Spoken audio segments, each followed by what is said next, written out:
Los trabajos que se van a presentar el día de hoy son relativos a los temas de las tecnologías de la información, desde luego. Nuestro foro es el Foro de Investigación, Retos y Oportunidades de la Investigación Educativa. Y bueno, pues vamos a tener 20 minutos de exposición por cada uno de nuestros participantes y después al final tendremos 20 minutos para preguntas y respuestas. Voy a dar inicio dando los datos curriculares de nuestro primer expositor, que es el licenciado David René Thierry García. Él es filósofo y economista por la Universidad Nacional Autónoma de México, con estudios de posgrado en economía, econometría en particular, y pedagogía por la Universidad Nacional Autónoma de México, y en educación a distancia, por la Universidad de Texas A&M. Es instructor de formación y desarrollo certificado en los Estados Unidos de América.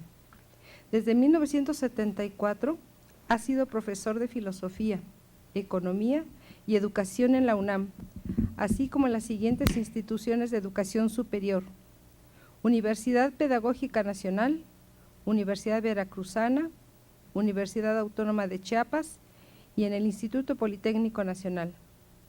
Obtuvo el diploma de Educación basada en competencias del Instituto Politécnico Nacional. Además, es profesor investigador del CIDEM, donde dirige los seminarios de investigación educativa, planeación educativa y política educativa en los programas de maestría y doctorado de enseñanza superior, y coordina las áreas de filosofía de la educación y de la investigación educativa en el programa de licenciatura en pedagogía del Sistema Universidad Abierta.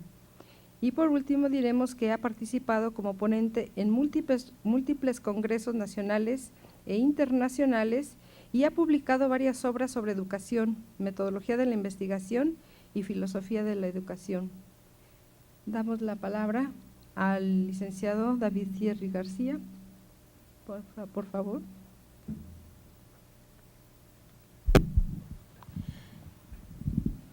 Muy buenos días. Agradezco en primera instancia la invitación que me hace esta hermosísima institución que alguna vez estudié aquí en el Instituto Politécnico Nacional cuando existía la prevocacional, hace más de 40 años de eso.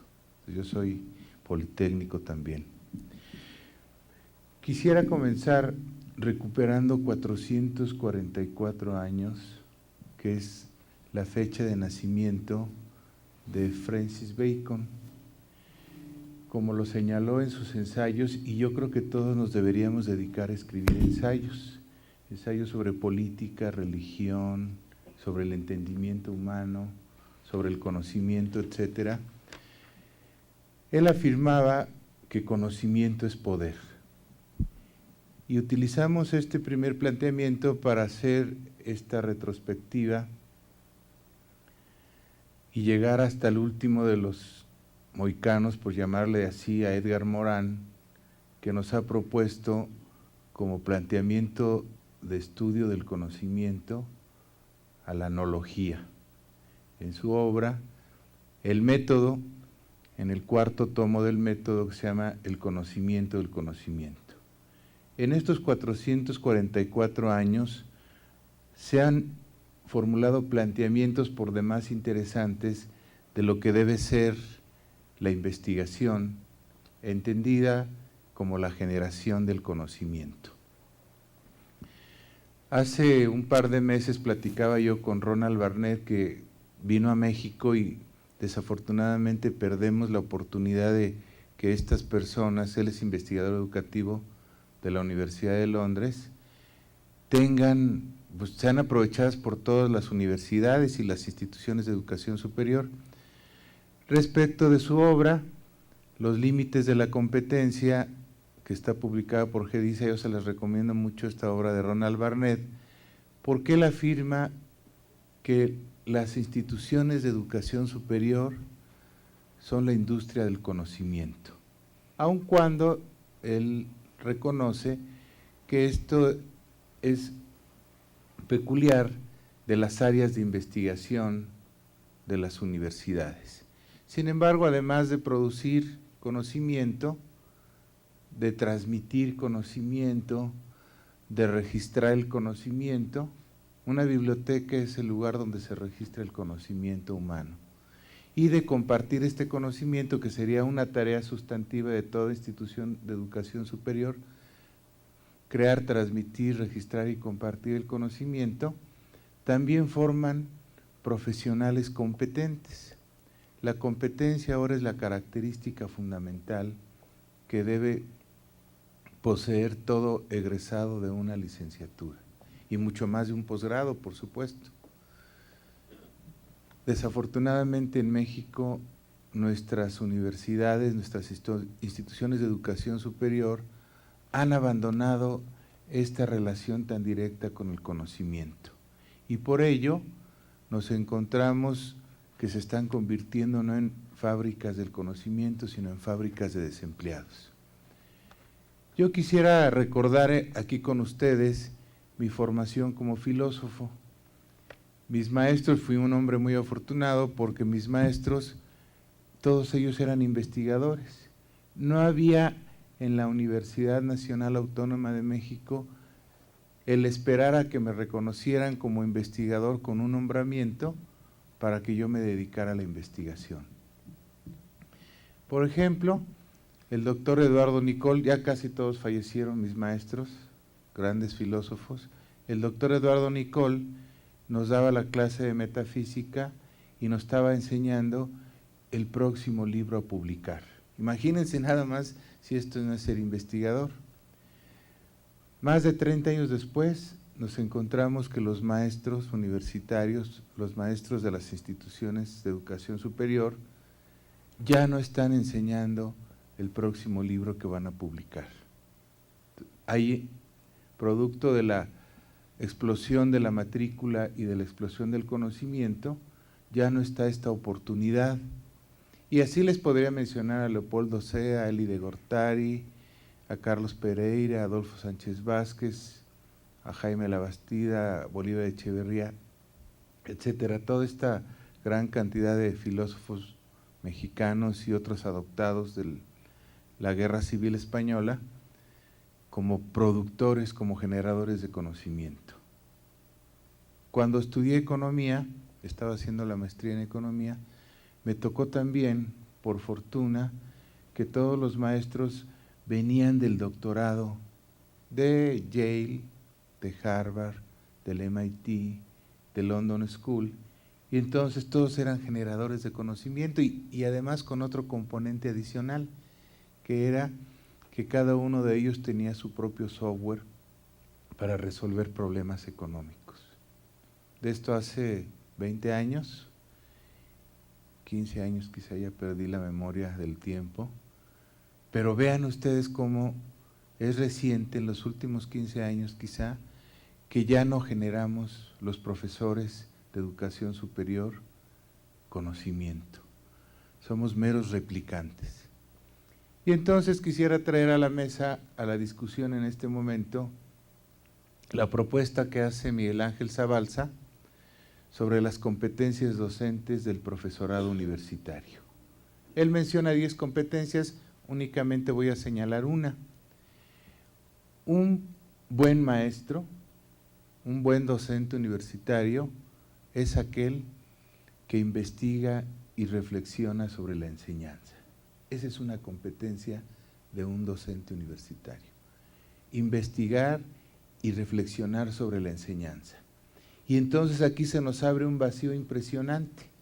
¿Cuántos libros de didáctica de la física, de la biología, de las matemáticas, de las ingenierías, de cualquier campo del conocimiento conocen ustedes? Muy pocos. Porque ha habido en parte un cierto desasosiego, una cierta desaprensión porque un experto en un campo disciplinario se haga planteamientos pedagógicos. Y es el que lo debe de hacer. El que domina la disciplina es el único que puede desarticular la lógica de la disciplina y ponerla al servicio del estudiante, del aprendiz. No es el pedagogo o el psicólogo el que le tiene que decir al experto cómo debe enseñar, sino el que domina este campo del conocimiento, el que debe de encontrar estas estrategias. De ahí la necesidad de reflexionar sobre la enseñanza de los diferentes campos del conocimiento, de la medicina. Incluso yo creo que el que más ha reflexionado sobre la enseñanza de la medicina ha sido Ruy Pérez Tamayo, en el caso de México, de la economía, de la contaduría, etcétera. Yo conozco pocas obras de didáctica de un campo específico. Y por el otro lado, nos encontramos en esto que se ha llamado sociedad de la información, sociedad del conocimiento. Bueno, los mexicanos estamos muy lejos de transitar hacia una sociedad del conocimiento. En el mejor de los casos, las clases privilegiadas tienen acceso a la información. 1 de cada 10 mexicanos tiene acceso a los recursos tecnológicos disponibles a través de la Internet. Y entonces puede entrar a este mundo de la información. Recuerdo hace 10 años que organizamos el seminario sobre prospectiva del Politécnico, que yo les decía que para navegar en Internet siempre hay que tener salvavidas para no naufragar. Afortunadamente yo tomé un curso con Federico Turbul en la UNAM, que me dio muchas herramientas de no naufragar en Internet. Pero no es el caso. ¿En qué sentido estamos hablando de que nuestro país es una sociedad de la información? En el sentido en que los medios de comunicación han sustituido a la opinión pública. Nuestra sociedad es una sociedad mediática y mediatizada por todos estos esquemas.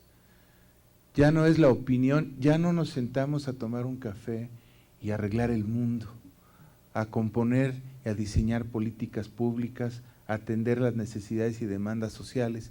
No, ahora replicamos, como el docente, lo que dicen los expertos, con todas las comillas que le quieran poner, en los medios de comunicación. López Dóriga, o como se llame, cualquiera de ellos, o los intelectuales, que yo me niego a llamarles intelectuales a un grupo de personas que pagan inserciones en los periódicos, ¿verdad? Yo creo que todos los mexicanos somos intelectuales y no nada más unos cuantos que hacen este cargo. Entonces debemos de recuperar en primera instancia como profesores de educación superior esta necesidad de generar conocimiento. Segundo, asumir la responsabilidad de que esta generación del conocimiento implica también el compartirlo a través de la docencia, a través de la producción de recursos didácticos, de obras, a través de la divulgación en diferentes foros y publicaciones en formato impreso o en formato electrónico, etcétera. Tercero, que debemos de reflexionar sobre nuestra propia práctica docente. ¿Qué es lo que hace a un buen maestro ser competente? Bueno, les platico rápidamente que la Organización para la Cooperación y el Desarrollo Económicos, de la cual formamos parte como país, tiene todo un proyecto que se llama Definir y Seleccionar Competencias Fundamentales para la Vida. Está publicado por el Fondo de Cultura Económica este libro bajo la compilación de Dominique Simon. Recientemente, el año pasado, lo publicaron. Pero todo el libro está dedicado únicamente a tratar de definir y entender lo que es una competencia. Y les traigo rápidamente una de las propuestas. Haste, y no se les va a olvidar porque el apellido es como de reloj, dice que un ser humano es competente en general, en estas competencias para la vida, cuando sabe resolver acertijos, sabe contar cuentos y sabe resolver problemas y atender demandas de los demás.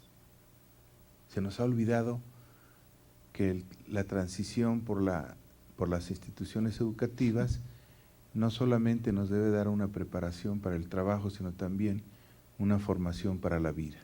Este es el tercer campo de reflexión que debe tener un profesor de educación superior.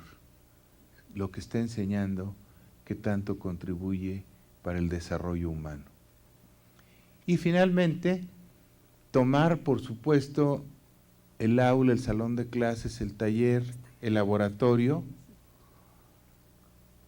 como un gran escenario de investigación. Imagínense qué tantas cosas podríamos lograr si dejamos el micrófono y les damos a los alumnos la oportunidad de que se hagan responsables de su aprendizaje y que nosotros asumamos la corresponsabilidad, que nos convirtamos en corresponsables de esto. Imagínense que el próximo ciclo escolar inician ustedes dando clase con un listado de actividades de aprendizaje que los alumnos van a hacer de manera individual, en pares, en equipos de trabajo, y que todo esto se va a ventilar en una sesión plenaria o grupal, donde ya el profesor se hizo prescindible y dejó la responsabilidad totalmente a los estudiantes. Eso es lo que tenemos que investigar. ¿Cómo hacer a los alumnos autónomos que aprendan a aprender y cómo nos tenemos que hacer prescindibles? Dejar las luces, el micrófono, el escenario, el pizarrón, la tarima y convertirnos en corresponsables del aprendizaje. Yo quisiera dejarlo aquí para dar tiempo a las demás participaciones y estoy aquí para cualquier pregunta que quieran hacer al respecto. Muchas gracias.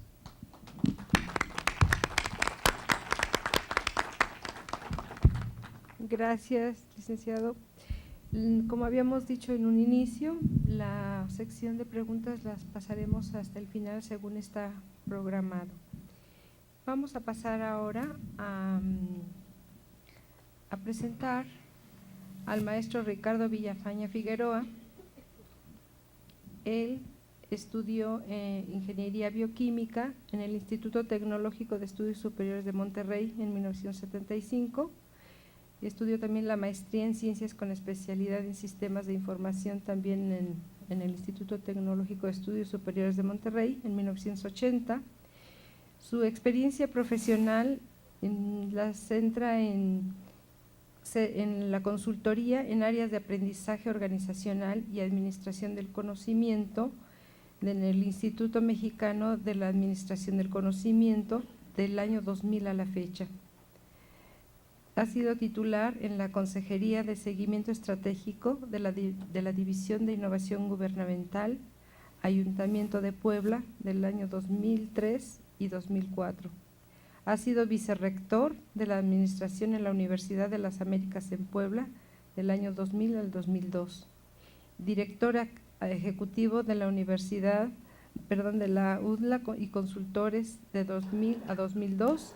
Jefe del Departamento de Ingeniería de Sistemas Computacionales de 1998 al 2000 en la misma institución y consultor en las áreas de las tecnologías de la información para negocios, reingeniería de procesos administrativos, planeación estratégica para empresas de servicios de 1990 a la fecha. Su experiencia académica se centra en haber sido profesor en la Escuela de Negocios de la UDLA, de Puebla, en las áreas de tecnología de la información para negocios, planeación estratégica, administración, calidad y mercadotecnia de los servicios, administración del conocimiento y aprendizaje organizacional. También profesor invitado en el Instituto de Administración Pública del Estado de Puebla, en las materias de reingeniería de gobierno, reingeniería de pensamiento político, calidad de los servicios públicos y planeación estratégica municipal. Ha sido profesor invitado en el Instituto de Administración Pública del Estado de Tabasco en las materias de liderazgo, análisis de problemas sociales y complejos. Como actividades colaterales, ha sido presidente del Instituto Mexicano de la Administración del Conocimiento, Asociación Civil, asesor de la Consejería de Seguimiento Estratégico de Innovación Gubernamental del municipio de Puebla, miembro fundador de la Sociedad Latinoamericana de Estrategias de Decision Science Institute, sección México, y autor de publicaciones en las áreas de aprendizaje organizacional, administración del conocimiento y tecnologías de la información. Bueno, pues tiene usted la palabra, maestro. Muchas gracias, muy buenos días. Y antes que nada también quiero agradecerles la oportunidad que nos está brindando el CEFIE para estar con ustedes esta mañana e intercambiar algunas experiencias en esta sociedad de la información y del conocimiento.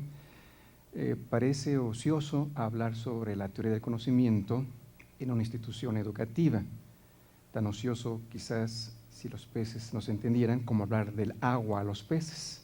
Parece que todo está allí y de momento toda la vida hemos estado envueltos en información y en conocimiento y de repente unos años a la fecha parece que tiene una destacada importancia.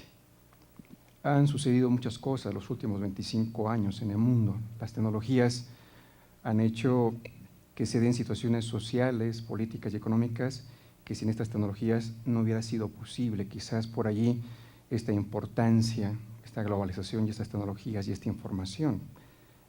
Hemos hablado toda la vida, decía, de información y conocimiento, pero de repente unos años para acá tiene relevancia. Y la pregunta es, ¿por qué? Si siempre hemos estado de alguna manera involucrados. Simplemente sin el conocimiento la sociedad no hubiera evolucionado, no estaríamos en este momento donde estamos. Quizás el rol de las instituciones es lo que se va a ir cambiando poco a poco, pero hemos estado siempre en el conocimiento. Desafortunadamente muchos movimientos económicos y muchos movimientos pedagógicos se están dando fuera de las universidades y después las universidades las han recuperado. Por ejemplo, en los últimos 25, casi 30 años, los movimientos más importantes de la administración han nacido directamente de las empresas y después las universidades las han recuperado, como es el caso de la calidad. Cuando buscamos en la bibliografía qué profesores a nivel mundial realmente han impactado en economía, nos encontramos muy pocos, no más de 5 profesores a nivel mundial que han impactado realmente la economía del mundo. Pocos, algunos economistas, alguna gente de mercadotecnia, alguna gente de manufactura, pero los movimientos han venido de las empresas hacia adentro y no como antes muchos conocimientos, muchas iniciativas partían de las universidades hacia afuera. Algo parecido sucede con este movimiento de la sociedad, de la información y el conocimiento como tal.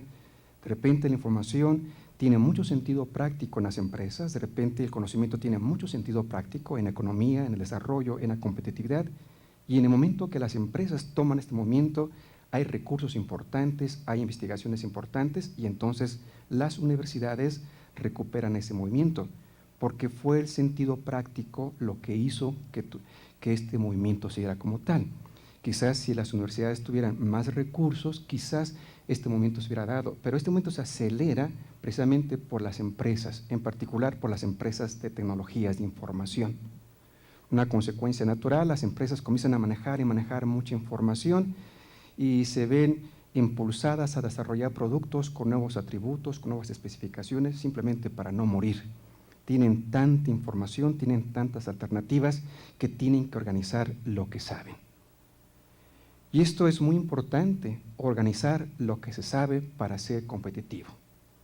Yo creo que aquí está la clave de todo esto. Nosotros acabamos de escuchar que el conocimiento tiene que ir dirigido al desarrollo humano, al desarrollo económico, al desarrollo social, al desarrollo cultural. Eso nos queda muy claro. Pero, ¿cuál es el tipo de conocimiento